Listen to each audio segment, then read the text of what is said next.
দেশে এখন সর্বোচ্চ খাদ্য মজুদ আছে। এনার্জি সেক্টরে আপনি যান, এমন কোনো কাজ নাই করা হয়নি। রেভিনিউ কমে যাচ্ছিল, রেভিনিউ গ্রোথটা আশাতীত ছিল না। এই বছর আপনি আজকে এনবিআর কে জিজ্ঞেস করতে পারেন রেভিনিউ গ্রোথ কিরকম। আপনি আমাদের ফরেন রিজার্ভ যেটা, সেটা আইএমএফ এর হিসাবে 16, 17, 15 এই সমস্ত এই এত বিলিয়ন ডলার হয়ে গেছিল, আর আজকে সেটা দাঁড়িয়েছে 29, এবং এটা যদি আপনি আর একটা লেভেল নেন তাহলে এটাকে বলবে হচ্ছে 34 বিলিয়ন ডলার।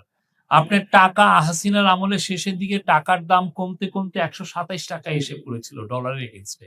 এটাকে স্ট্যাবল করে আপনার 123-24 টাকা আছে।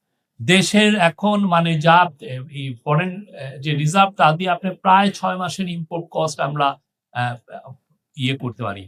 দুইটা মেজর এগ্রিমেন্ট হয়েছে, একটা হচ্ছে ইউএস এর সাথে রেসিপ্রোকাল ট্যারিফ এগ্রিমেন্ট, যার কারণে আমাদের গার্মেন্টস এর জন্য অবারিত দুয়ার খুলে যাবে। আর একটা হচ্ছে ইপিএ, জাপানের সাথে এটা করা হয়েছে।